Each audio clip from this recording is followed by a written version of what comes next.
Do you wish somebody wrote down the recipe for your parenting challenges? Did you want tips and tricks to become a better mama for you and your babies? I know I do. If you're a mother who feels that you are doing the best you can with the hands you've been dealt, but you're still getting it done, then this podcast is for you. I'm so glad you tuned in to Nailed It Motherhood, because we might have the recipe that nobody wrote down.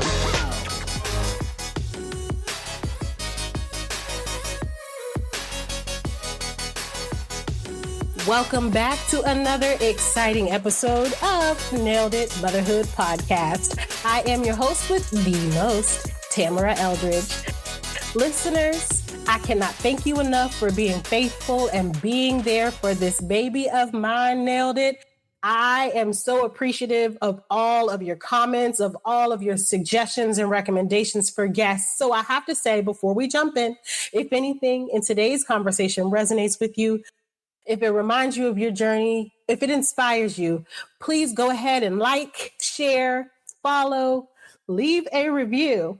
And also, to support the show, you can always buy me a coffee or subscribe on Buzzsprout to keep this community thriving.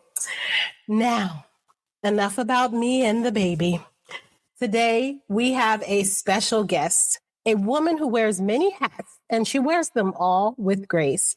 She's a dedicated mother, a full-time professional, a nonprofit founder, and an entrepreneur. So she knows what it means to walk the road of single parenthood, having experienced deep challenges and powerful lessons that have shaped her into the woman she is today. With her sights set on retiring in the next few years, congratulations, she's also building a life that reflects both intention and impact. So listeners, I want to welcome to the stage Miss Kim Duplessis. Welcome to Nailed It Motherhood today, lady. Hi.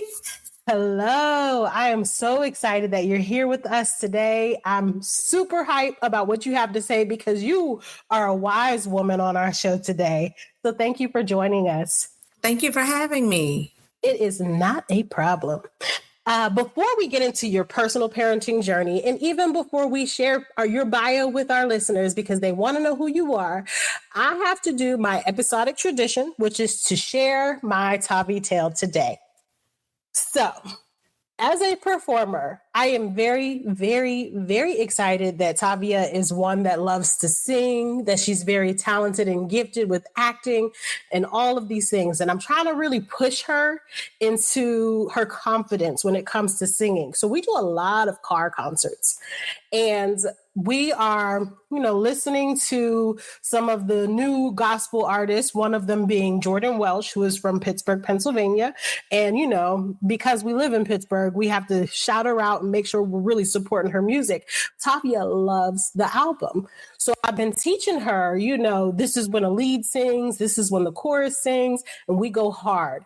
So now Tavia is at the point where she thinks that she is my director.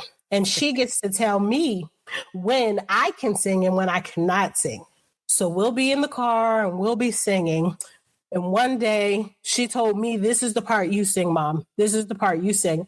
And I wasn't paying her any mind because I was really, really into the song, really into the song to the point where I was kind of in the worship part of the song. And I'm singing extra hard. And Tavia got very upset. And she was like, Mom, no. Stop singing. Stop singing. And I said, what is going on? And she was like, Mom, I sing first, then you sing. You get it? You got it? I sing first, and then you sing. I said, child, I'm going to sing the song how I want to sing the song.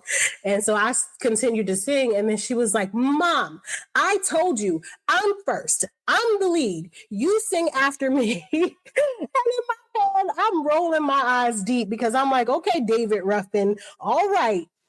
That is my child.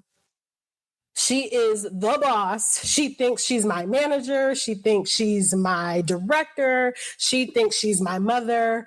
And apparently she is David Ruffin. So thank you, Kim, for listening to my Tavi tale. I had to share about my baby and all of her personality and characteristics because she's what keeps me going. But Enough about me, enough about Tavia. It is your time to shine.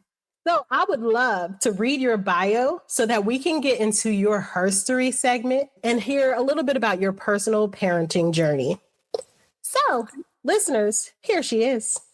Kim is a dedicated mother, full-time professional, nonprofit founder, and entrepreneur who knows firsthand the challenges and triumphs of single parenthood. After walking the difficult path of raising children alone, she feels called to share her story and inspire others facing similar struggles. Kim wrote a book called The Single Parent That Did, and through this book, she delivers a powerful message of resilience, mindset shifts, and unwavering determination, proving that single parents can rise above the odds. As the founder of The Single Parent That Could, Kim is committed to building a strong community of support, resources, and empowerment for single parents everywhere. She believes that no one should have to walk this journey alone, and that with the right mindset and dedication, anything is possible. I am very, very, very honored to give the floor to the author and founder of The Single Parent That Could, Kim Duplessis. You are ready to shine, lady, ready to shine. Thank you. Thank you. Once again, thanks You're for welcome. having me. I am, as I was introduced, Kim Duplessis. I am the president and founder of the Single Parent That Could nonprofit organization.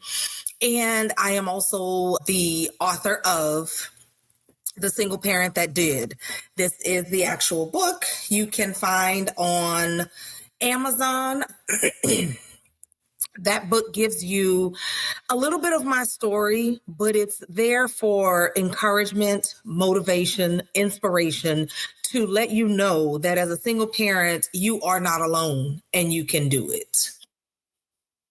Okay, so this is exciting to hear about this book, The Single Parent That Did, because I love the cover because did is in all caps and it's a bit of encouragement for single parents. Can you tell me a little bit about the personal parenting journey that is in that book from your story? Of course. Part of my journey, I am a parent of two. I have a 19-year-old and I have a 12-year-old. A lot of my journey came when, actually in the beginning of, even with my 19-year-old, when I became a single parent after a breakup, of course, with his father, and just trying to navigate being a mom, trying to understand how to love this other being, how to raise this other being, just the how-tos. How can I do this? What am I supposed to do? What does motherhood look like? What does getting this child to adulthood actually look like? For a while, 6 years, it was just he and I, through the financial struggles, through the mental breakdowns, through the emotional roller coasters, through everything. You learn to get through it. It does take just a lot of prayer.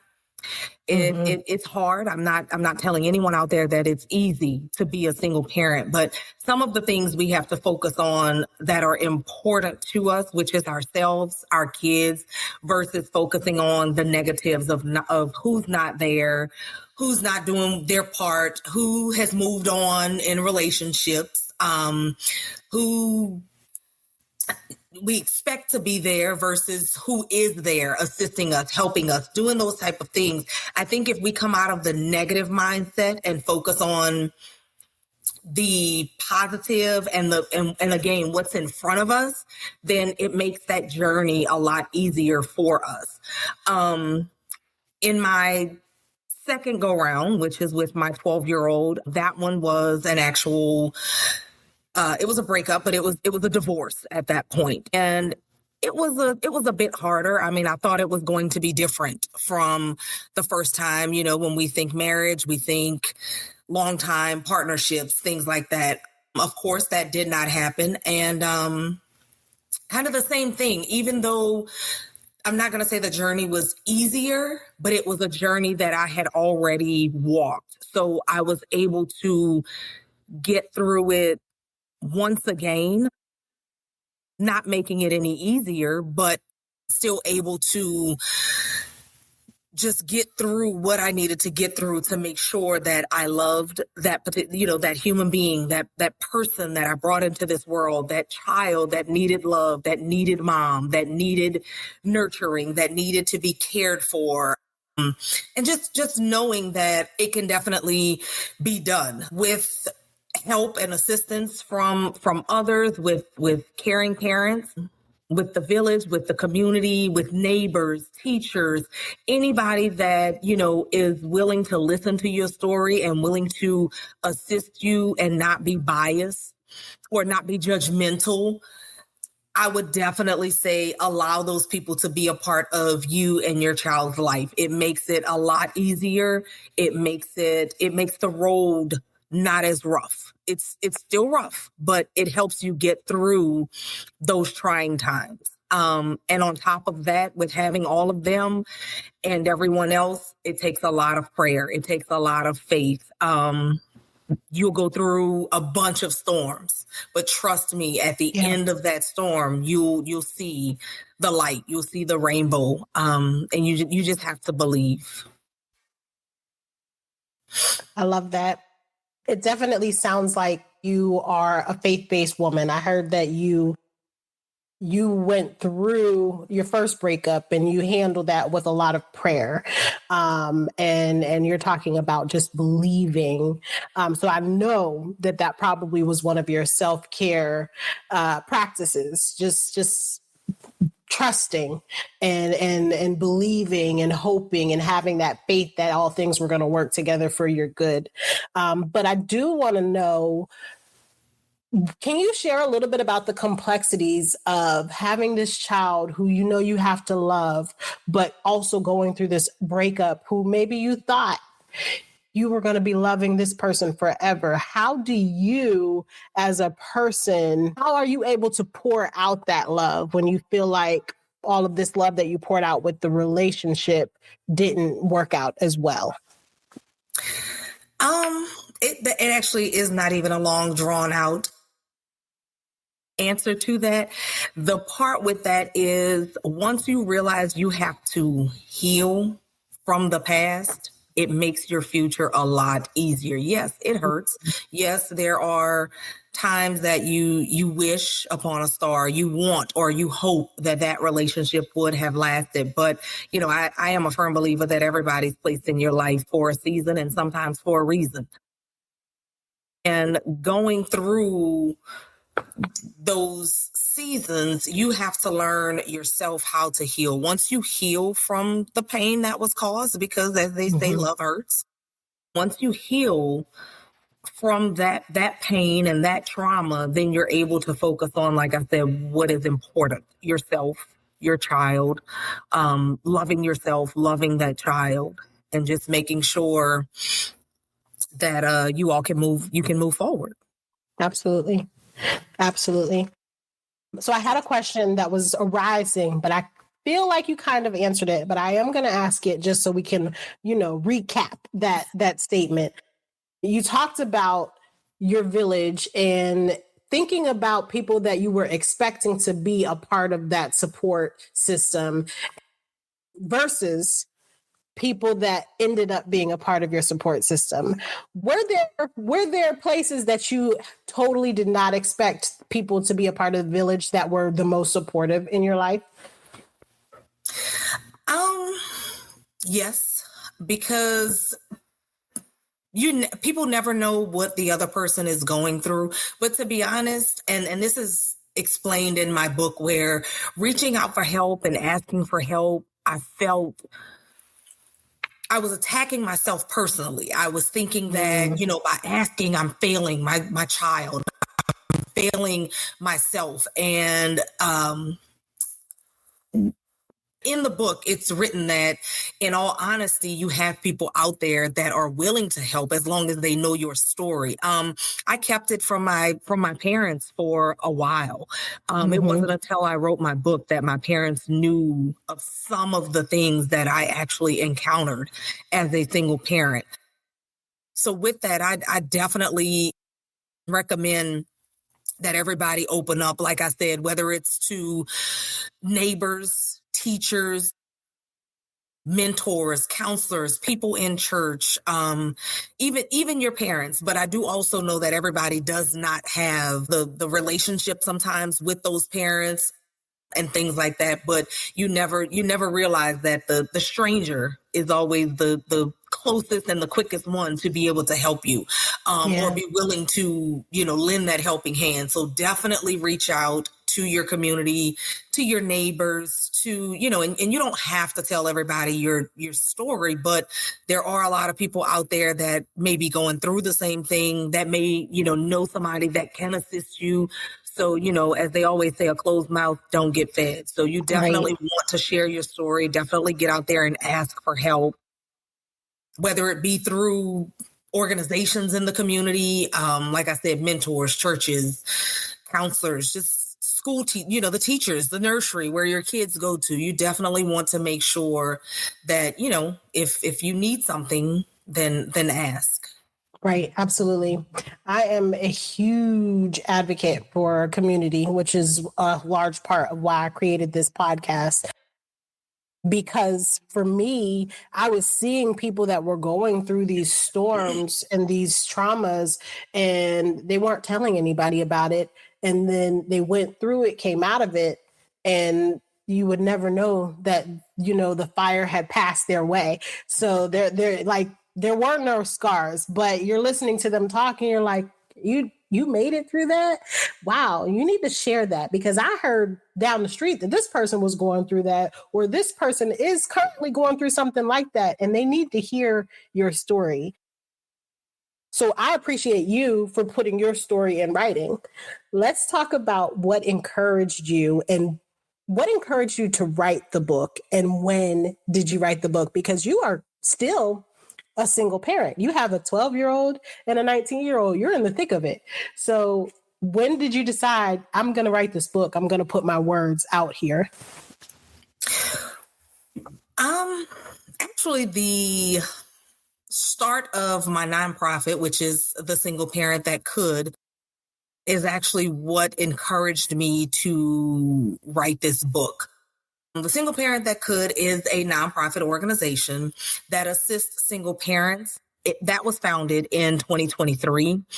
2024 was kind of my learning curve on what exactly I wanted to do and how I wanted to present the organization, which I started honestly all over the place.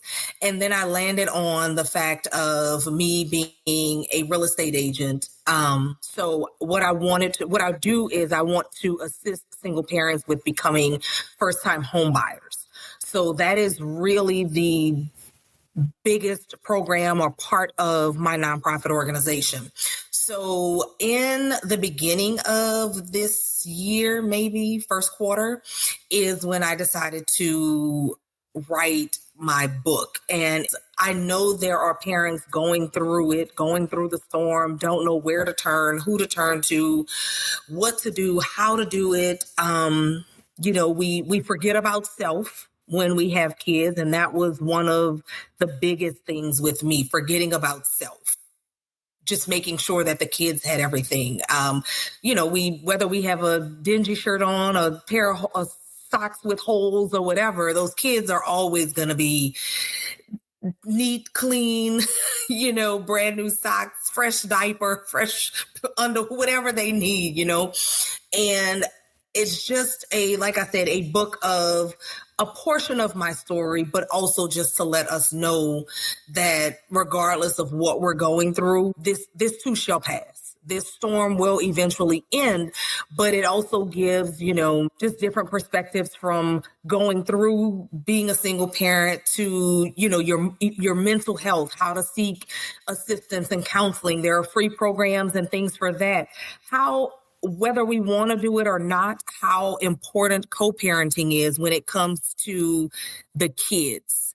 Most parents think that co-parenting is for them, and that's I think one of the hardest things to overcome, because the minute, I'm going to say, he or she or whomever starts dating someone, we don't want them around the kids. We don't want this, but all of that is a part of your journey of not being healed. The minute you heal, as long as that person is not harming, hurting, or doing anything to your kid, then you're able to, get to a level of co-parenting that is extremely important, because honestly, the co-parenting is more healthy for your child than it is yourself. Just talking about, trusting and believing in, I say God, but whatever being. I'm not taking away from anybody's religion or anything like that. Whatever higher being that you believe in, it's still important to still continue to believe, regardless of the storm, regardless of what you're going through, because at the end of the day, that's who gets you through everything that you're going through. Thank you. You've shared a lot of gems.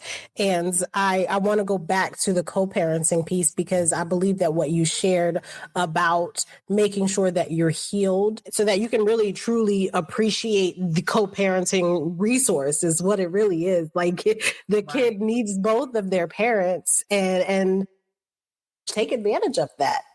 Because that can be your window for self-care or whatever the case is. I love the fact that you said that co-parenting is not for you, the parent, but it is for the child, and it is a part of your journey. When you can't support co-parenting, that's when you're not truly healed. And I wanted to just kind of reiterate what you said, simply because I know parents that are really do hold their kids back from the other parent, or will maybe not hold their kids back, but will kind of like poison the child's mindset because they want to talk badly about the parent or whatever the case is. That's critical, I believe. And I do think that the trusting and believing in God piece leads to that healing. I love what you said. It's a full circle. You got to really, really stay trusted, stay faithful, stay hopeful, and stay true to what God said you were and what you were supposed to do in your life and your relationship in order to maintain that healing. Go back to... And I just want to add, there are some instances and or circumstances where co-parenting is not healthy for your kid. So I'm not stating to put your kid in any danger by any means. I mean, if it's just not there, if it's not healthy for you or the kid, then of course, you're not going to put yourself in that situation. But I mean, just to do it because you want to do it out of being hateful or being mad or just wanting to be mean, that's where I'm stating it's not about you. It's about the kid. I mean, and you have to get through that pain and that emotional stress and trauma as well, but don't take it out on the kids. Yeah. I love when I hear beautiful stories about co-parenting, just because it's encouraging to me. So I personally am not in a co-parenting relationship with my child's father, but my child's father has not walked through the doorway. It's always been open. And I don't know what's going to happen if it ever does come a point where he's like, I want to meet my child. I want to be, whatever. I can't block that because he is a part of who she is, and she might have questions. But I also, like you said, I have to be mindful and I have to be wise and I have to know when I have to be the protector, when I have to be mama bear. So we have to use wisdom. I've seen so many people that will try to block that, and it is really hurtful because I do know that a lot of men, they do feel that. They feel that pain, and for somebody to have their character spoken against in a wrongful way is very, very hurtful. And that's something that is hard to heal from. But I did want to go back to your book because I know you said just a part of your personal parenting journey is in that book. What are some of the other resources that people can look forward to in your book that will just speak to, I'm a single parent that did? Can you share some of the other just key ideas and key themes that we can see in your books? Sure. Honestly, most everything that we have probably discussed is in there. So, and I'll just give you a briefing. Chapter 1 breaks it down on becoming a single parent. That is more about me and my journey of how I became a single parent. I talk about how it's okay to struggle. It won't last always, but when you go from a 2-parent or 2-person household to one, it's definitely a struggle. You have to start balancing things different. You have to start focusing on your finances. You have to realize and understand, is it something that you need or is it something that you want? Can I get that now or do I need to save up for it and can I get it later? I talk about why we resist help and why we shouldn't. As I mentioned before, I thought asking for help was failing my kids. I can't ask for help. People are going to know that I'm struggling. People are going to look at me different or think different, and those are the negative affirmations that we should not speak upon ourselves or our kids, because again, a closed mouth does not get fed. I talk about how mental health matters. Yes. It is very important to speak positive affirmations. It's very important to make sure that you or if your child is old enough or trying to understand what's going on and how it's going on, to seek the help that you all need. It does not give specific resources, but it does tell you how to seek or search resources within your community. There are free resources, free counselors. Some of them are income-based, some are not, but there are resources and there's help out there. Financial independence, how to budget. That's another segment or section. I also explain how self-care is survival, not selfish. Yes. We have to be able to take care of ourselves in order to take care of our kids. If we're running off of fumes, we're giving fumes to them. It's almost like a phone. If you don't charge that phone is going to die. So you need to be able to give yourself the self-care, the self-love, the things that you need to be able to show up and show out for your kids. As we just mentioned, talked about co-parenting with grace, even when you don't want to. But again, it's not about you. It's about the kids. So sometimes we have to take self out of it and realize what's important and who's important, getting along with that other parent in order to, have a healthy kid, a healthy child. I talk about healing. I also talk about the power of faith and your community. And then lastly, I close with another small story or segment of how I did it. But it takes all of that. It takes a lot of what I just mentioned to go from being that single parent to doing the things that you want to do as a single parent. And again, the journey of being single may not be everyone's end story, but at that time, it is their story. And in order to get to where you want to be in life, again, it starts with healing. I do believe that there's someone for everyone, but you also have to be healed. You have to be the person you need to be to complement your mate or your partner when that time comes.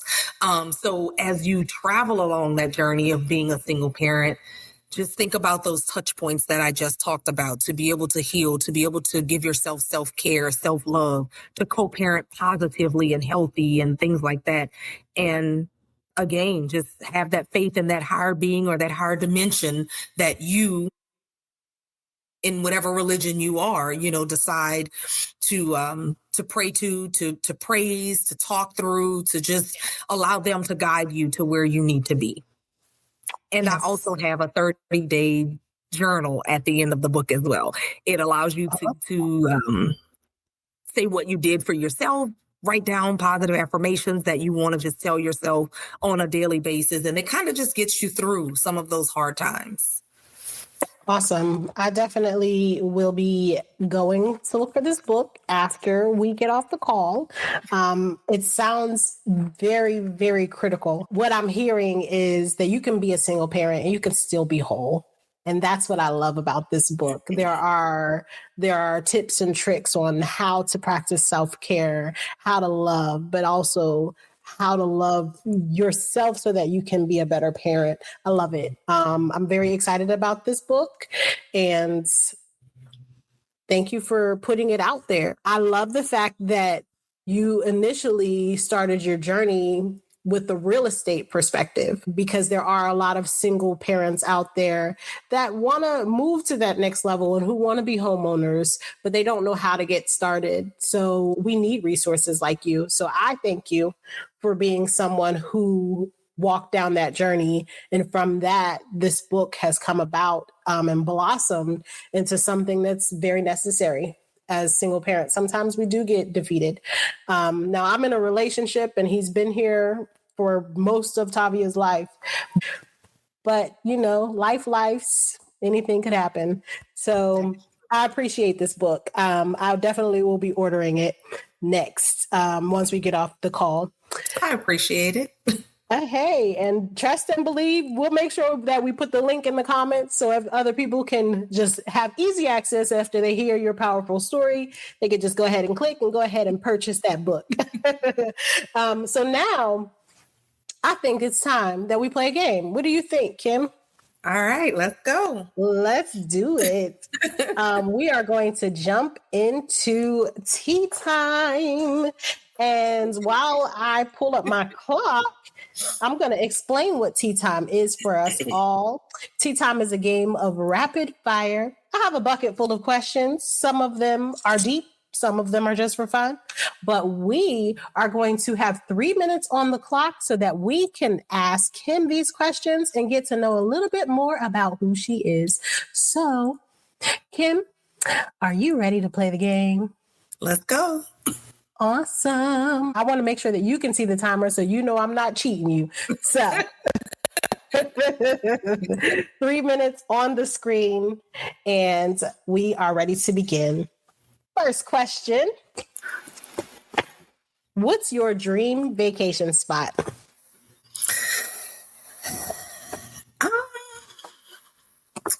I'm going to say, and it may just be simple to some people, but I definitely want to visit Hawaii. Nice. That's a dream. What is your comfort go-to food? It's Coke, and it's a Coca-Cola, and it is so unhealthy. You said it like you were embarrassed. Ew. Hey, I get it. What's your hidden talent? I'm going to say, and it may not be hidden, I'm going to say multitasking. Because I can definitely do a whole bunch of things at one time. I like it. Name the most spontaneous thing you've ever done.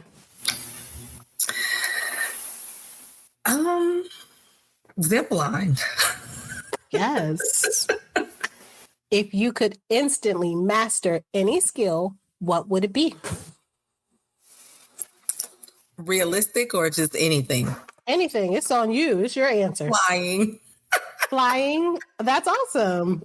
I love it. Humans don't fly, but hey, it would be something that I think I would love to try and do. I want to hear all about it. What's the best gift you ever received?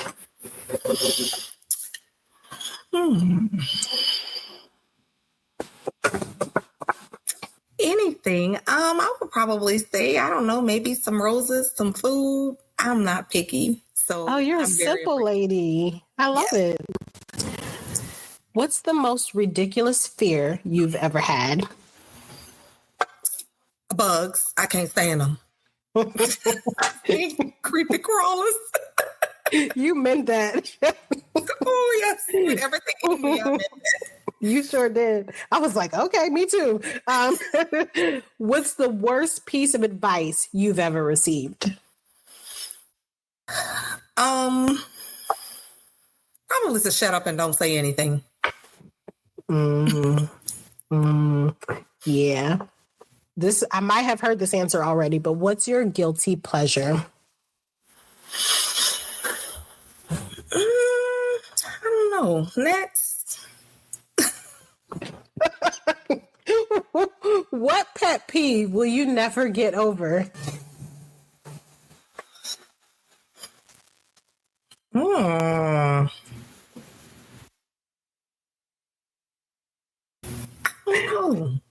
That one is hard. Okay. I'll let you think about it. I'm going to come back to it. But thank you so much. Our time is up. Thank you for playing Tea Time with me today. It was interesting to hear some of your responses, how serious you were about bugs being your biggest fear. I did serious. I felt it. It was in my shondo. I felt it. I get it though. I'm okay with bugs. I grew up in the country, so I'm okay. I don't like them, but I'm okay with them. So, Kim. Well, you don't have to worry about doing it on the Motherhood podcast.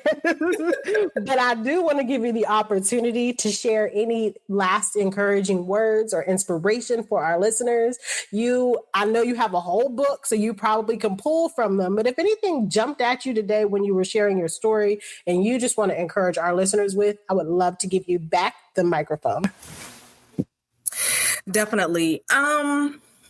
If anyone purchases the book, they'll probably see this, but it's just to let single parents know that you can do this even when and if it feels impossible.